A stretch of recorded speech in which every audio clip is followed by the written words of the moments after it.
Tere hommikust ka minu poolt, head sõbrad. Täitsa omapärane tunne siin täna seista ja kui ma saan aru, et ma avan esimest Delta konverentsi Eestis. Ja tõepoolest, mina räägin täna teile väga erilisest patsiendist.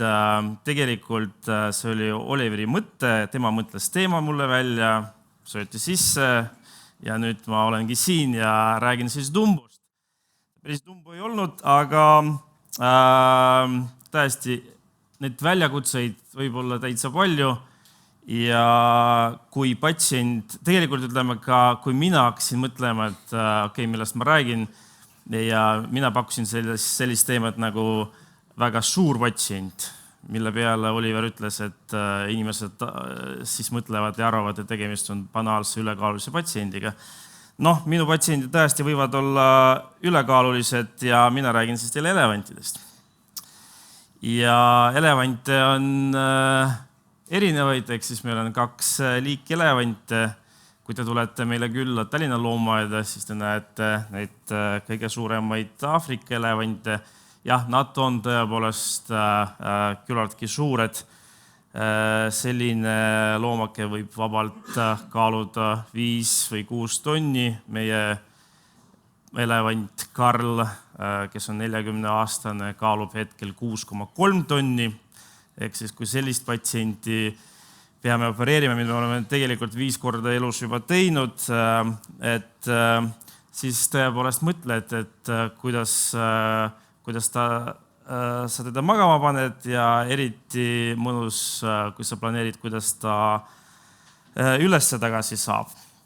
Ja kui me elevantidest räägime, kui me mõtleme, et miks pärast me peame üldse neid anesteesiasse panema, mina olen anesteesioloog ja minu töö on selles mõttes lihtne, panen magama, seda teen tasuta, äratan üles suure tasu eest. Ja miks me seda teeme? Kuna Aafrika elevantide eripära, kusjuures mitte küll ainult Aafrika elevantidel, aga ka India elevantidel esinevad traumad ja need traumasid on päris palju ja üheks traumaks, mis on tegelikult kõige sagedasem, on võhkade murrud ja traumad. Ja need juhtuvad igal pool, nad juhtuvad looduses, nad juhtuvad loomaaedades, loomavarkides. Kuid mis juhtub looduses, nad enamasti, kui ta täiesti ei suuda enam toitu hankida, siis ta surebki ära.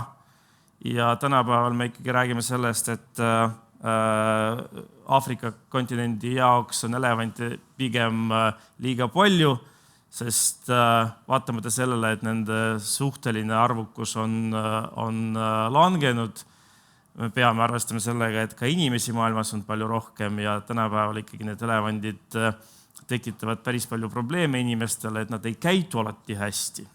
Et mõned ikkagi käivad väikestes külades asju röövimas ja kui elevant juba täiesti seda harjumust endale pähe võtnud, sellest lahti saada väga lihtsalt ei saa. Aga meie täna räägime konkreetsest patsiendist ja jällegi see, mis võib juhtuda tõesti, on see, et nad murravadki endale võhasid. Kas võhk on hammas? Kas inimesed tavaliselt arvavad, et tegemist on kihvaga? Et tegelikult need ei ole kihvad, need on lõikehambad. Väga pikad, kus on sees õõnsus, aga nad elevandil algavad praktiliselt silma alt. Ja kui võhk on vigastatud, kui võhas on murd, siis jällegi väga kiiresti põletik läheb üles ja see võib elevandi jaoks väga halvasti lõppeda ka. Ja ütleme, kuna nad asuvad tegelikult väga sügaval sees, et nende väljatõmbamine on palju keerulisem kui teiste loomade puhul ja on arusaadav tõesti, et neid inimesi, kes on võimelised elevandil võhka eemaldada, maailmas väga palju ei ole. Ja ma räägin konkreetsest patsiendist, ehk siis meie Dumbost, kelle nimeks oli Gold.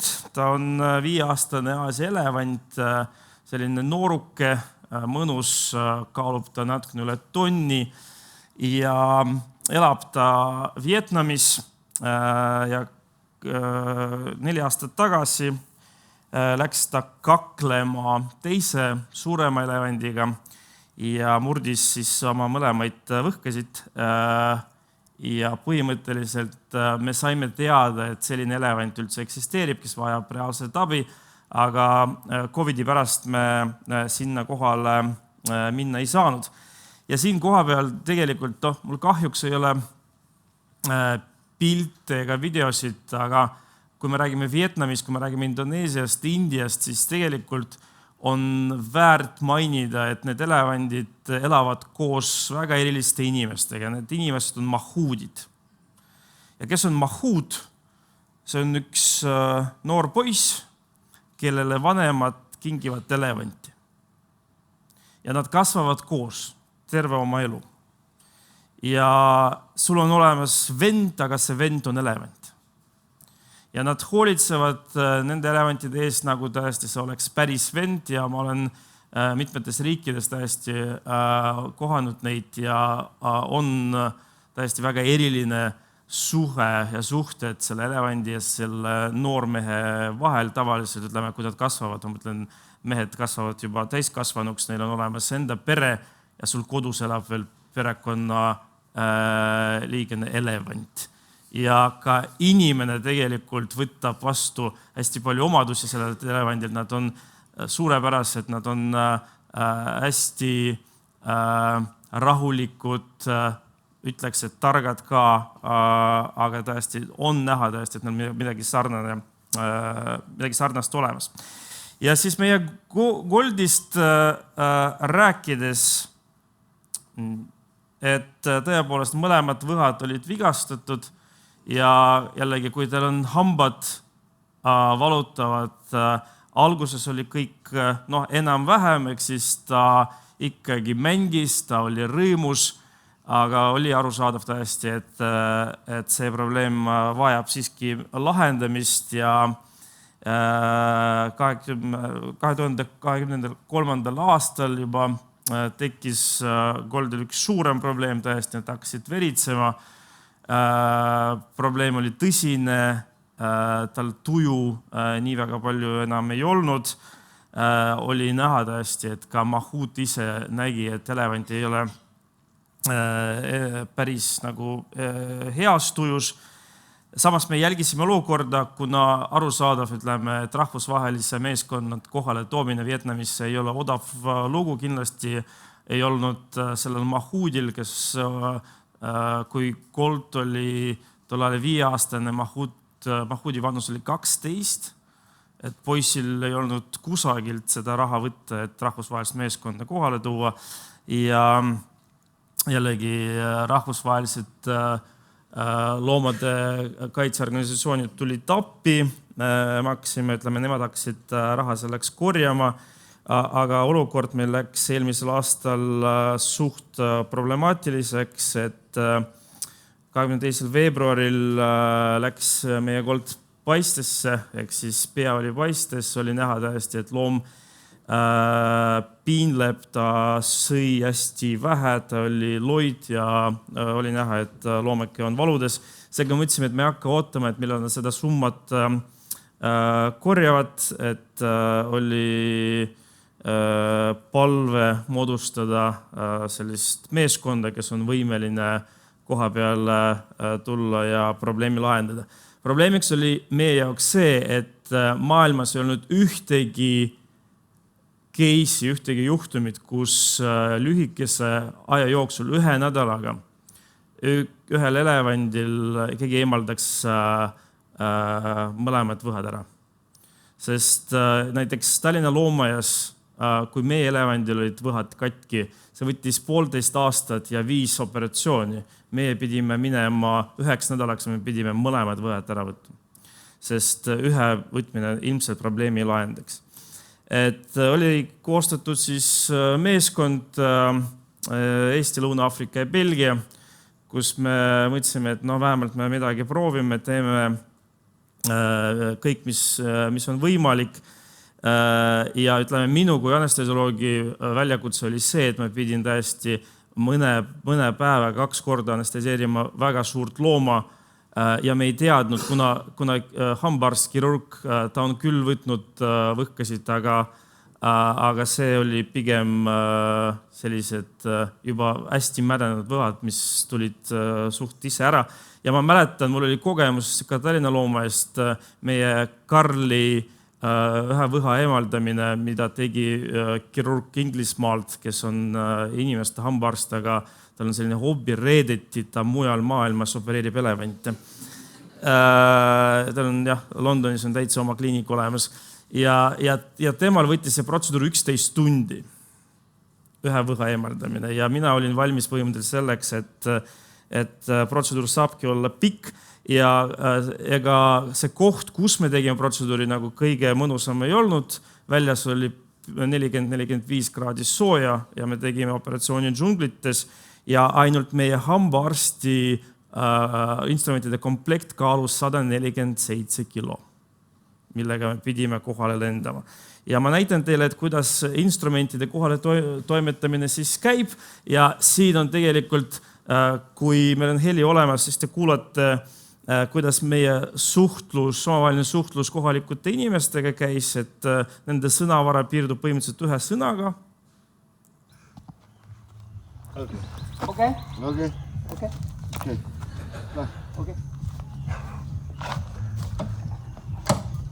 Thomas, was good to know you.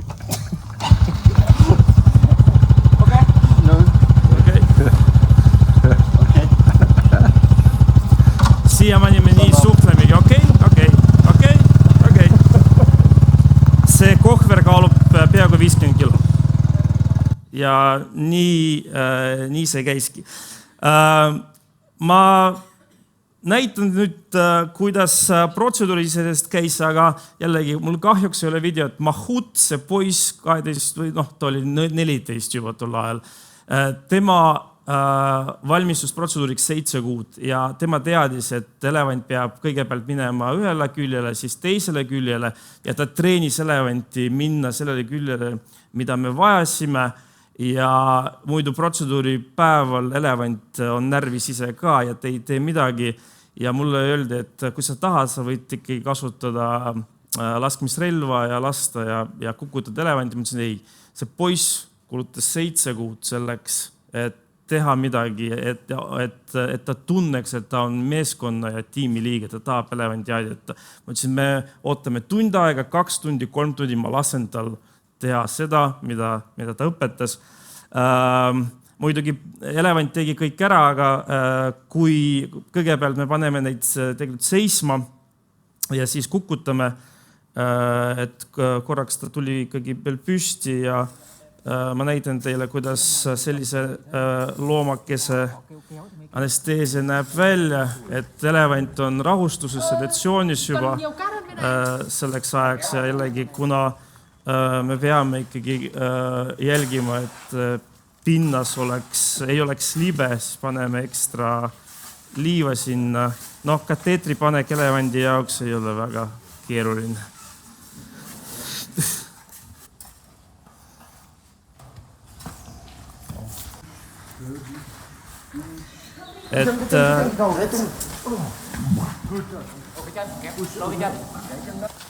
See oli selles mõttes selline hea elevant, et tema suurus võimaldab ikkagi tegutsemist.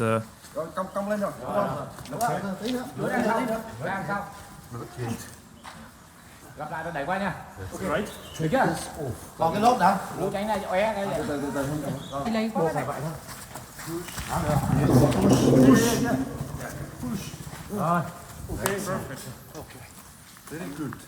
Ja jällegi miks see olukord oli keeruline ka, et kuna meeskond ei ole treenitud, et nemad ei ole kunagi elevandi anesteesiat ennem näinud, nüüd on elevandi intubeerimine, et ikka laryngoskoobiga siin hakkama ei saa. Kéo. So, can you see? Ja te näete, et intubeerimisel ma kasutan füüsilist jõudu. Need inimesed, kes hoiavad suu lahti, minu käsi läheb purjammaste vahele ja see on hästi kitsas ruum. Minu käsi veel mahub. Aga ma pean usaldama neid inimesi, kes seda teevad. Kui nad lasevad lahti, siis minu käsi põhimõtteliselt jääbki sinna. Et tehakse seda täiesti pimedalt, et epiglotis lihtsalt tõmmatakse ettepoole ja see nöör siin on ülioluline. Ja kuidas kontrollida, et toru on õiges kohas, kohe te näete.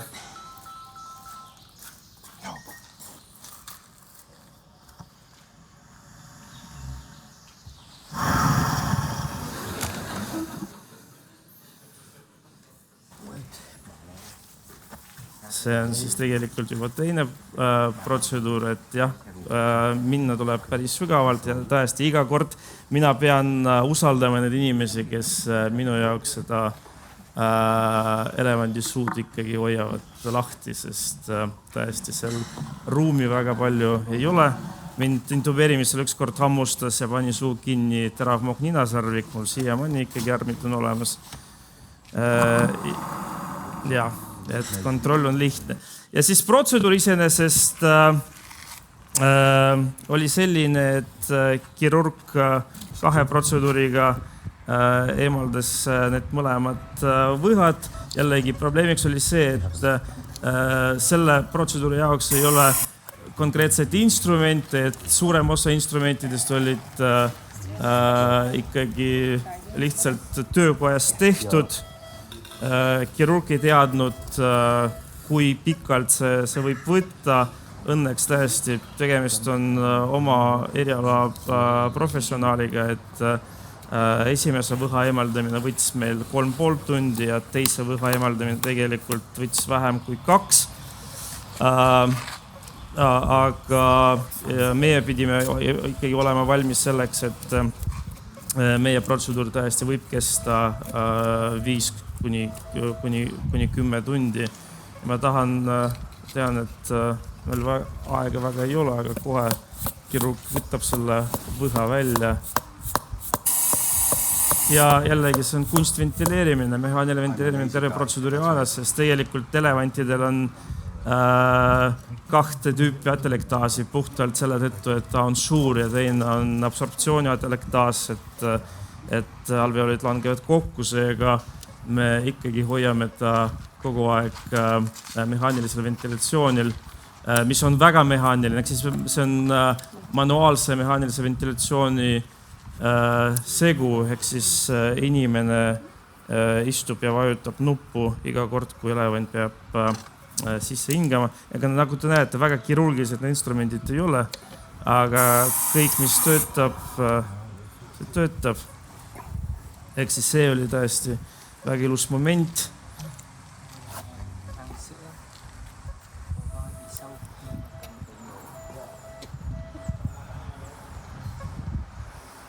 Siin ei tohi ka üle pingutada, et kui see võhk läheb tükkideks, siis selle eemaldamine luu seest saab olla täiesti väga keeruline, et kirurg ikkagi pidi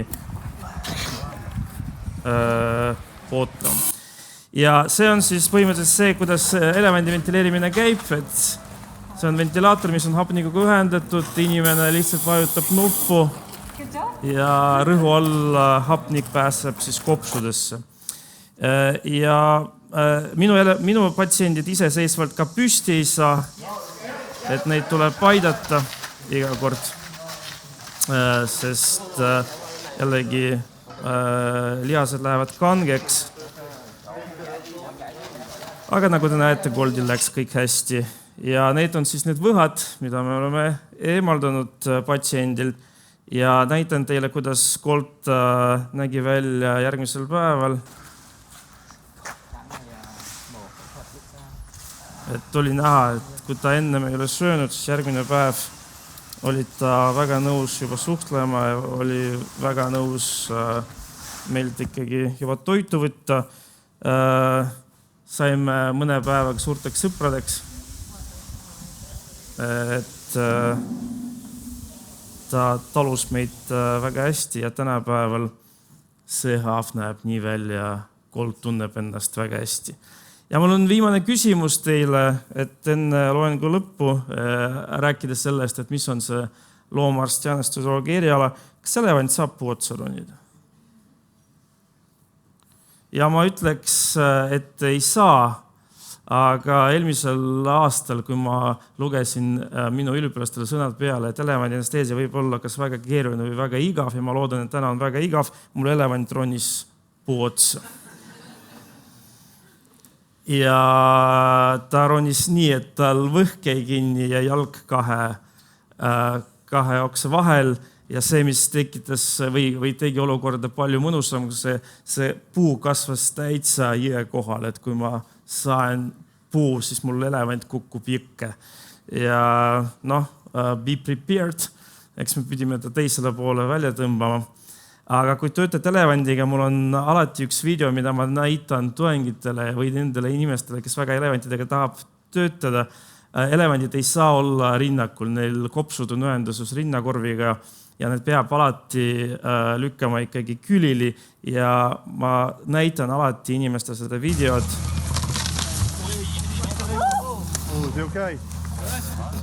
Et ka elevantidega tuleb väga ettevaatlik olla. Aitäh tähelepanu eest.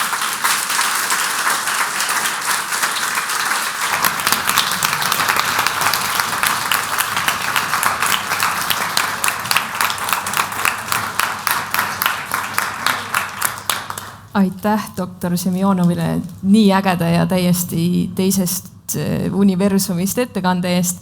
Ma võtan 2 küsimust. Ja kes tahab saalist küsida, siis ma arvan, et võib pärast lihtsalt pausi ajal ligi minna ja rääkida teemadest, mis huvi pakuvad. Aga esimene küsimus on järgmine. Mis ravimitega anesteesia läbi viiakse ja mis annused on?